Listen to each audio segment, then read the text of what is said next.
الحمد لله رب العالمين والصلاة والسلام على أشرف المرسلين أما بعد فأعوذ بالله من الشيطان الرجيم بسم الله الرحمن الرحيم ورتل القرآن ترتيلا صدق الله العظيم۔ معزز ناظرین و سامعین محترم، شرکائے کورس، دعویٰ اکیڈمی کی طرف سے یہ مختصر تعلیمی اور تربیتی پروگرام، جس کا انعقاد رمضان المبارک 1441 ہجری میں دعویٰ اکیڈمی کی سرپرستی میں کیا جا رہا ہے، اللہ تعالیٰ کی بارگاہ میں دعا ہے کہ اللہ تعالیٰ ہم سب کے لیے اسے دین کی سمجھ اور اس پر عمل کا اللہ تعالیٰ اسے ذریعہ بنائے، اور دعویٰ اکیڈمی کی جتنی بھی تعلیمی اور تربیتی کاوشیں ہیں انہیں اللہ تعالیٰ اپنی بارگاہ میں شرف قبولیت سے نوازے۔ دعویٰ اکیڈمی مختلف فیلڈز کے لوگوں کے لیے تربیتی پروگرامات کرتی ہے، تعلیمی پروگرامات کرتی ہے۔ یہ اس نوعیت کا ایک بڑا منفرد پروگرام ہے دعویٰ اکیڈمی انٹرنیشنل اسلامک یونیورسٹی کا، کہ جس میں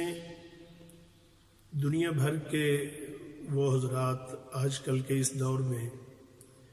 جب کہ کرونا کی وبا کی وجہ سے تقریباً سارے ہی لوگ اپنے گھروں میں ہیں اور اس انتظار میں ہیں، اس تلاش میں ہیں کہ اس مشکل گھڑی میں ان کے لیے کوئی سکون اور کوئی راحت کا ایسا کوئی موقع ہو، تو یقیناً یہ تعلیمی اور تربیتی پروگرامات جو کہ ایک مسلمان کے لیے اللہ تعالیٰ کی یاد اور اللہ تعالیٰ کی پہچان کا ذریعہ بنتے ہیں،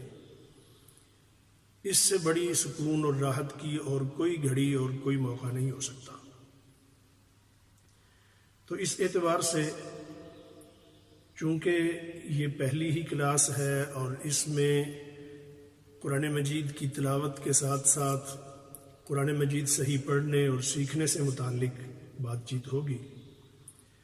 تو یہ ہماری کلاس جو کہ تجوید القرآن سے متعلق ہے کہ قرآن مجید کس طریقے سے پڑھنا چاہیے، صحیح انداز قرآن مجید کا کیا ہونا چاہیے۔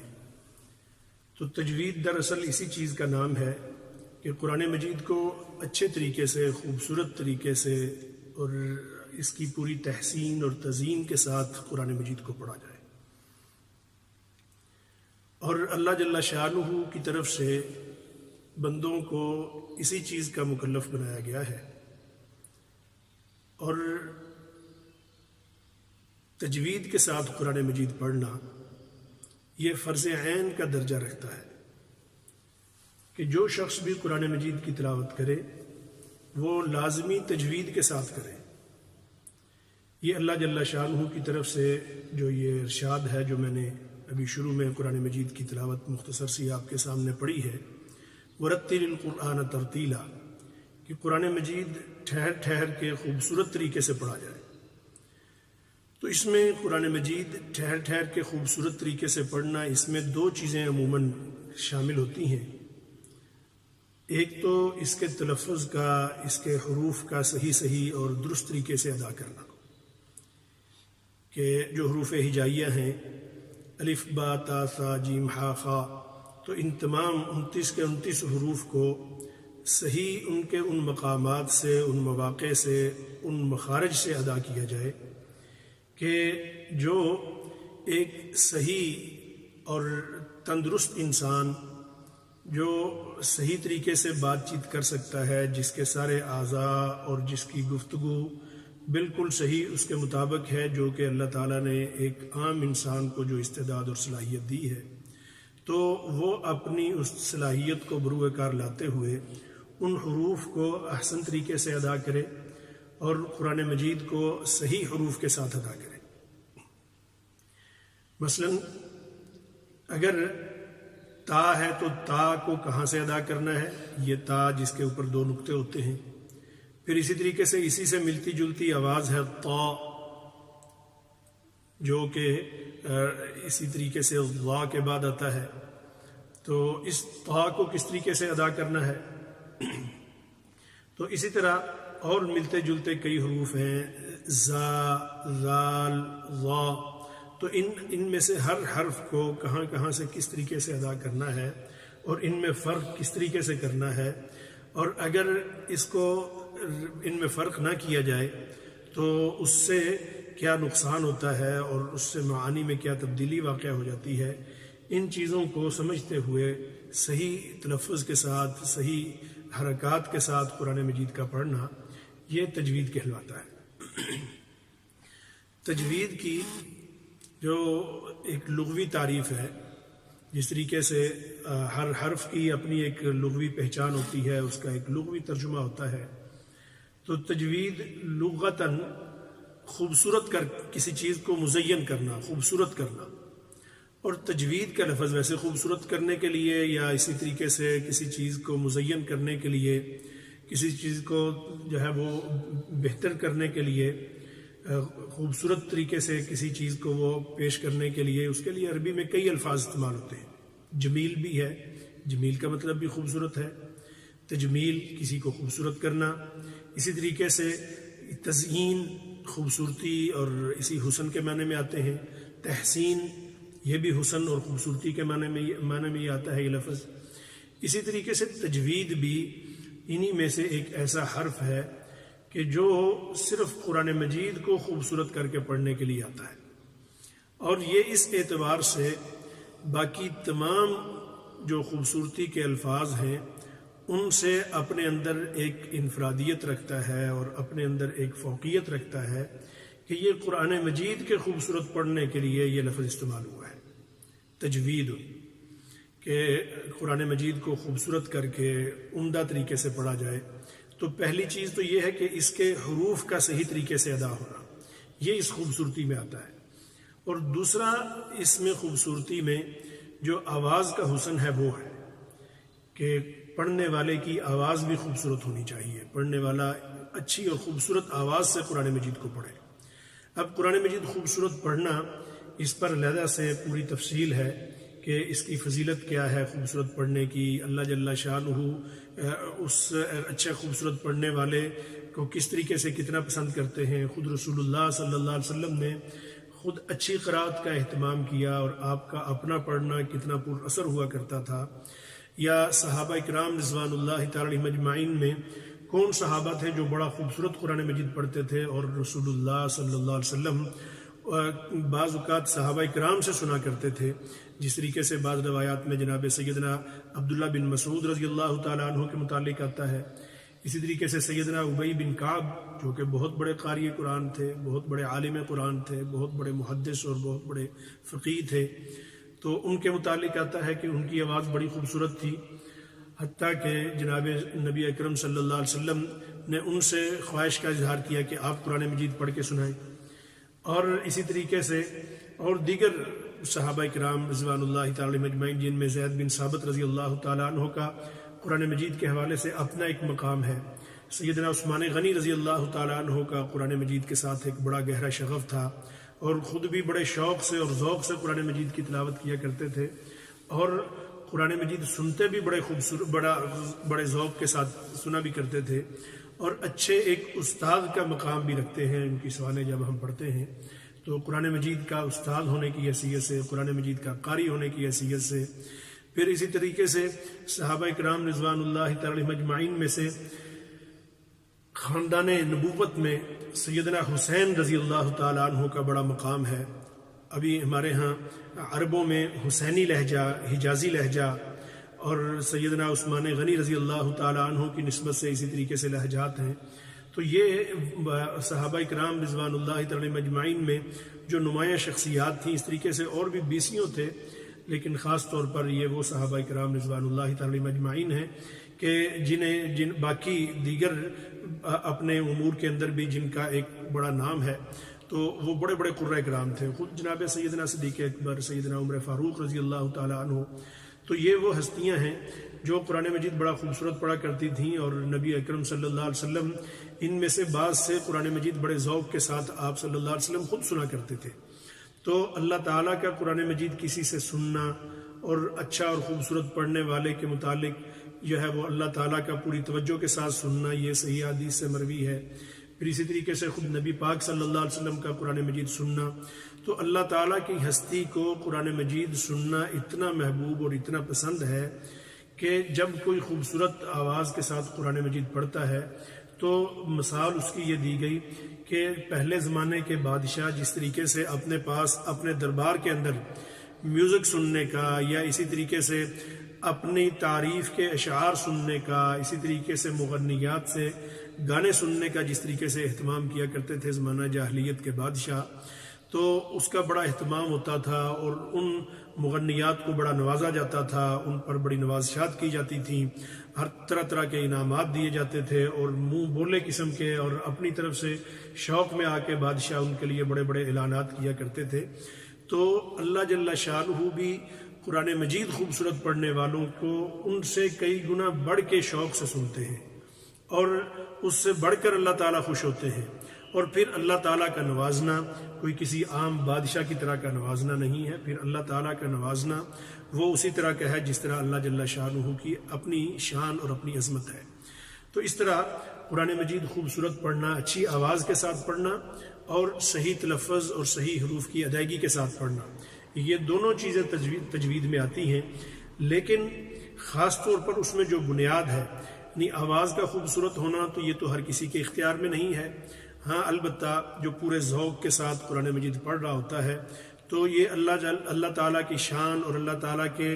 کلام کی یہ شان ہے کہ اللہ تعالیٰ اس کے پڑھنے میں ایک کشش اور حسن پیدا کر دیتے ہیں۔ اس کی آواز اگرچہ خوبصورت نہ بھی ہو،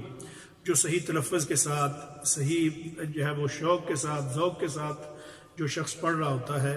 اور حروف کی اور تلفظ کی ادائیگی جس کی غلط نہ ہو، اپنے ذوق سے جب پڑھ رہا ہوتا ہے تو آواز خوبصورت نہ بھی ہو تو تب بھی اس میں ایک کشش اور تاثیر پیدا ہو جاتی ہے۔ لیکن اصل جو چیز ہے وہ ہے قرآن مجید کو صحیح تلفظ کے ساتھ پڑھنا، اور تجوید بنیادی طور پر اسی چیز کا نام ہے کہ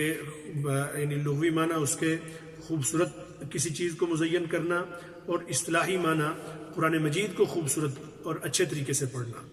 قرآن مجید کی خوبصورت پڑھنے کے لیے یہ لفظ گویا کہ مستعمل ہے تجوید کا لفظ۔ تو اب تجوید میں ایک طرف تو یہ چیز ہے کہ قرآن مجید خوبصورت پڑھا جائے۔ اگر کوئی شخص تجوید کے خلاف قرآن مجید پڑھتا ہے، یعنی وہ تجوید کا لحاظ کیے بغیر قرآن مجید پڑھتا ہے، اس کی حروف کی ادائیگی ٹھیک نہیں ہے، حرف وہ صحیح طریقے سے ادا نہیں کر رہا ہے، تو اس کو لحن کہتے ہیں، یعنی تجوید کی اصطلاح میں ہی اس کو پھر لحن کہا جاتا ہے۔ لام ہا نون انشاءاللہ العزیز آئندہ کی کلاسز میں وائٹ بورڈ کے ذریعے حروف کو لکھ کے نمایاں کیا جائے گا انشاءاللہ العزیز۔ تو لحن، لام ہا یہ جو محمد والی ہا ہے، جو لفظ محمد میں جو آتی ہے، تو یہ والی ہا، اس کے ساتھ لحن آخر میں نون، تو لحن تجوید کی اصطلاح میں تو غلط پڑھنے کو کہتے ہیں۔ ویسے لغتاً اس کے دو تین معنی ہیں۔ لہجے کو بھی اچھا خوبصورت لہجہ جو ہے، اس لہجے کے لیے بھی لحن کا لفظ استعمال ہوا ہے، جس طریقے سے فرمایا اقرأ القرآن بلحون العرب، کہ قرآن مجید عربوں کے لہجے میں پڑھو، یعنی اس طریقے سے جو عربی جو انداز ہے اس انداز میں قرآن مجید پڑھا جائے، یعنی صحیح تلفظ ہے، آواز خوبصورت ہے، لیکن لہجہ اگر عرب نہیں ہے تو ظاہر ہے وہ تصنع ہوگا، کیونکہ عربی میں ہے قرآن مجید، تو لہٰذا اسے عرب انداز میں ہی، عرب لہجے میں ہی اس کو پڑھا جائے گا۔ تو ایک تو یہ اس کا مطلب یہ ہے کہ لہجہ، اور دوسرا اس کا معنی ہے اشارہ کرنا، اشارہ اور کنایا، کسی کی طرف اشارہ کر دیا جاتا ہے، اسی طریقے سے کوئی کنایاتاً کوئی بات کہی جاتی ہے، تو اس کے لیے بھی عربی میں لحن کا لفظ استعمال ہوتا ہے۔ اور پھر یہ تجوید کی اصطلاح میں گویا کہ قرآن مجید غلط پڑھنے کے لیے بھی لحن کا استعمال ہوتا ہے۔ تو لحن قرآن مجید کو تجوید کے خلاف پڑھنا، تجوید کے مطابق پڑھنا،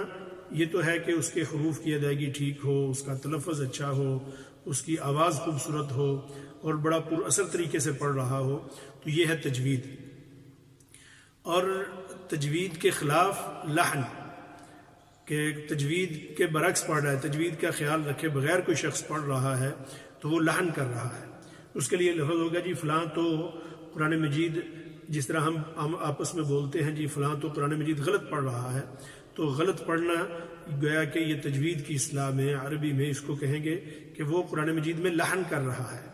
تو لحن کرنا یہ غلط قرآن مجید پڑھنے کے معنی میں آتا ہے. اب لحن کی دو قسمیں ہیں. ایک ہے لحن جلی، جیم لام یا، جلی. جلی کہتے ہیں کسی چیز کا نمایاں ہونا، کسی چیز کا بالکل واضح ہونا. یہ اخبار کی جو سامنے بڑی موٹی سرخی ہوتی ہے تو اس کو جلی سرخی کہا جاتا ہے، تو بالکل جو واضح دور سے جو نظر آ رہی ہوتی ہے. تو ایسی نمایاں غلطی کہ جس کو عام قرآن مجید جو معمولی سا بھی سمجھتا ہے، عام قرآن مجید جاننے والا، وہ بھی محسوس کرے کہ فلاں شخص تو قرآن مجید غلط پڑھ رہا ہے، تو اس کو لحن جلی کہا جاتا ہے. اس کی ابھی کچھ مثالیں میں آپ کے سامنے میں پیش کروں گا. تو اس کو لحن جلی کہا جاتا ہے جو کہ واضح طور پر نمایاں غلطی ہے. اور جو معمولی غلطی ہوتی ہے تو اس کو لحن خفی کہا جاتا ہے. خفی یعنی جو ذرا کم نمایاں ہے، جو تو یعنی مخفی کے معنی میں بھی آ جاتی ہے، جو کچھ چھپی ہوئی غلطیاں ہیں جو بہت زیادہ نمایاں نہیں ہوتی، اس معنی میں بھی آ جاتا ہے. اور تخفیف کے معنی میں بھی آ جاتا ہے، ہلکی اور ذرا کم درجے کی غلطی. جبکہ یہ دونوں طرح کی غلطیوں سے بچنا ضروری ہے، لحن جلی سے بھی اور لحن خفی سے بھی. دونوں غلطیوں سے بچنا بہت ضروری ہے. لیکن اگر کوئی شخص لحن جلی کر لیتا ہے تو یہ تو غلط ہے. اس سے قرآن مجید کے یا معانی تبدیل ہو جائیں گے، یا جو قرآن مجید کا معیار ہے اس معیار سے ہٹ جائے گا، اس کے الفاظ بگڑ جائیں گے. اور بسا اوقات تو یہ پڑھنا انسان کے لیے موجب گناہ بن جاتا ہے اگر ایک حرف کی جگہ کوئی اور حرف پڑھ دیا جاتا ہے اور جس سے معانی بالکل تبدیل ہو جاتے ہیں، تو وہ تو گناہ کا موجب ہوتا ہے، گناہ کا ذریعہ بن جاتا ہے. اور لحن خفی میں یعنی جو کوئی معمولی غلطی ہے تو وہ معمولی غلطی کرنے والا شخص، اس کو وہ گناہ گار تو نہیں کہیں گے، لیکن قرآن مجید کے جو خوبصورت پڑھنے کے اور احسن طریقے سے پڑھنے کا جو ایک معیار ہے، اس معیار سے وہ نیچے آ جائے گا. تو لہٰذا دونوں طرح کی غلطیوں سے بچنا ضروری ہے. اب لحن جلی کس نوعیت کی غلطیاں ہیں؟ تو اس میں عموماً 4-5 بڑی بڑی غلطیاں ہیں جو کہ لوگ کر جاتے ہیں، تو ان سے بچنا بہت ضروری ہے. مثلاً ایک حرف کی جگہ کوئی اور حرف پڑھ دینا. کسی جگہ قاف ہے تو قاف کی بجائے کاف پڑھ دینا، یعنی جو نقطوں والا قاف ہے اس قاف کی بجائے جو بغیر نقطوں کے جو کاف ہے جو کہ کتاب میں ہے وہ کتاب وہ پڑھ جانا. جیسے القرآن ایک ہے قاف، تو ایک ہے الکتاب. تو القرآن میں جو قاف ہے وہ پڑھنا تھا لیکن پڑھ دیا وہ کاف جو کہ الکتاب میں ہے. یا الکتاب والا جو کاف ہے اس کی بجائے القرآن والا کاف پڑھ دیا. تو اس سے بسا اوقات معانی میں اتنی بڑی تبدیلی ہو جاتی ہے، بسا اوقات نہیں بلکہ حقیقتاً اگر یہ حرف تبدیل کر دیا جاتا ہے. جیسا کہ آپ جانتے ہیں کہ قرآن مجید میں شروع میں ہی اللہ جل شانہ کفار کا تذکرہ کرتے ہوئے فرماتے ہیں کہ فی قلوبہم مرض. جب انسانوں کی مختلف قسمیں بیان کی گئی قرآن مجید کے بالکل شروع میں، الف لام میم ذالک الکتاب لا ریب فیہ، اسی میں آگے جا کے جب اللہ تعالیٰ فرماتے ہیں کہ یہ کفار ایسے ہیں کہ فی قلوبہم مرض، کہ ان کے دلوں میں بیماری ہے. قلب یہ دل کو کہا جاتا ہے، جو القرآن میں جو قاف ہے اس قاف کے ساتھ جب پڑھا جاتا ہے تو قلب دل کے لیے بولا جاتا ہے کہ فی قلوبہم مرض، کہ ان کے یعنی کفار کے دلوں میں بیماری ہے. اور اگر اسی قاف کی بجائے دوسرا کاف پڑھ دیا جاتا ہے جو کہ الکتاب میں آتا ہے، وہ اگر پڑھ کے کوئی قلب کہتا ہے تو اس قلب کا معنی بالکل ہی تبدیل ہو جاتا ہے، اور اس کا مطلب ہے یہ جو جانور کتا ہے اس معنی میں وہ لفظ استعمال ہوتا ہے. جس طریقے سے اصحاب کہف کے کتے کا قرآن مجید میں تذکرہ آیا سورہ کہف میں کہ وَقَلْبُهُمْ بَاسِطٌ ذِرَاعَيْهِ بِالْوَصِيدِ، کہ اصحاب کہف کا کتا اس وقت جب کہ وہ غار کے اندر اللہ تعالیٰ نے ان کو سلا دیا تو وہ باہر غار کے دھانے پہ وہ بیٹھا، ایسے روب کے ساتھ بیٹھا تھا کہ کوئی اس طرف آنے کا کوئی سوچ بھی نہیں سکتا تھا، اور اس کا اتنا روب تھا کہ اس گویا کہ خوف اور پورے جو ہے وہ روب کے ساتھ وہ بیٹھا ہوا تھا۔ تو اس طریقے سے یہ ایک حرف کی جگہ کوئی حرف تبدیل کر دیا جاتا ہے تو اس سے اتنی بڑی معانی میں تبدیلی واقع ہو جاتی ہے۔ الحمد بالکل شروع میں الحمد ہا کے ساتھ ہے، یہ محمد والی ہا ہے۔ الحمد للہ، تمام تعریفیں اللہ رب العالمین کے لیے ہیں، یعنی اصل جو تعریف کے لائق ہے وہ اللہ رب العالمین ہے۔ اس کی جگہ اگر کوئی شخص پڑھتا ہے الحمد، یہ جو ہا جو گول ہا ہے جو کہ لفظ اللہ میں آتی ہے، اللہ والی جو ہا ہے، یعنی پہلی ہا محمد والی اور یہ ہا جو کہ لفظ اللہ والی ہا ہے، اگر یہ پڑھ دیتا ہے کوئی شخص الحمد کی بجائے الحمد تو اس سے معنی تبدیل ہو جاتے ہیں۔ الحمد کا مطلب ہے کہ تعریف، ثنا، کہ تمام تعریفیں اللہ جل شانہ کی ہے۔ الحمد کا مطلب ہے نعوذ باللہ ثم نعوذ باللہ، ہلاکت، کسی چیز کو توڑ پھوڑ دینا، الحمد کے معنی میں آتا ہے۔ اسی طرح اور بہت ساری ایسی چیزیں، مثلا نصر، نصر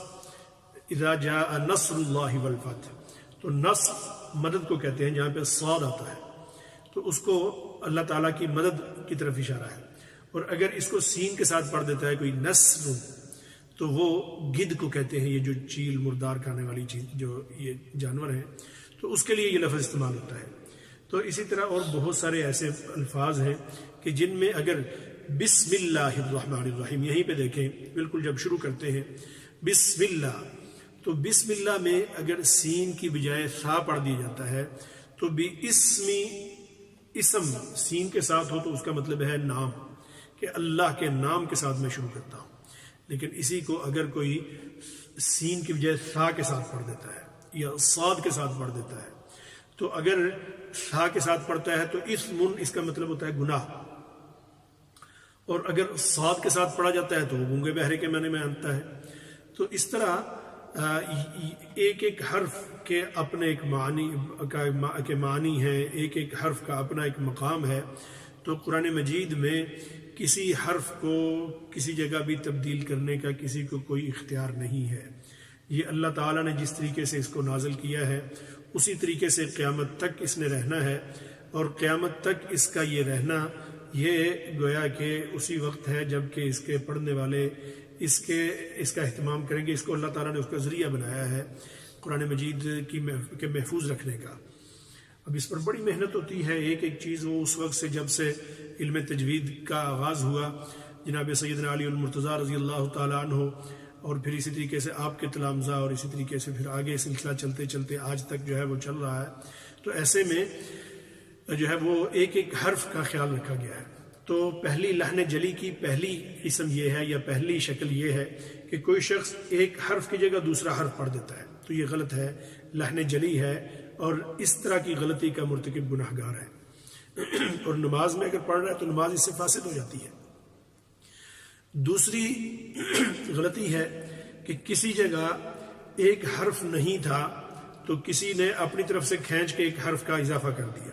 مثلا بعض لوگ پڑھتے ہیں الحمدللہ کو الحمدللہ، تو اب دال پر پیش ہے الحمد، اس کو لمبا نہیں کرنا، تو پڑھنے والے نے الحمدللہ، تو دو میں آگے واو کا اضافہ کر دیا، تو یہ غلط ہے، لحن جلی ہے۔ پھر اسی طرح کسی جگہ حرف کی کمی کر دینا، ایک جگہ ایک حرف موجود تھا لیکن پڑھنے والے نے وہ حرف پڑھنے کی بجائے اس حرف کو کم کر دیا، مثلا لم یلد ولم یولد، اب یولد میں واو موجود ہے، پڑھنے والا اگر خدا نخواستہ پڑھتا ہے لم یلد ولم یولد، تو یولد میں اس نے یہ غلط کر دیا ہے، یہ درمیان میں جو حرف تھا اس کو ختم کر دیا ہے، جس سے قرآن مجید گویا کہ جو اس کا اپنا حرف تھا وہ تبدیل ہوا ہے، معانی تبدیل ہو گئے، اور یہ غلط ہے۔ پھر اسی طریقے سے ایک قسم ہے اسی میں سے، یعنی جو عام لوگ غلطیاں کرتے ہیں، اعراب کو تبدیل کر دینا، جیسے انعمت علیہم، یا اللہ جن پر تیرا انعام ہوا، اس کی بجائے کوئی شخص پڑھتا ہے انعمت، تو وہ تا مخاطب کا صیغہ تھا انعمت، اور اس نے پڑھنے والے نے انعمت، میں نے اس پر انعام کیا، تو اس سے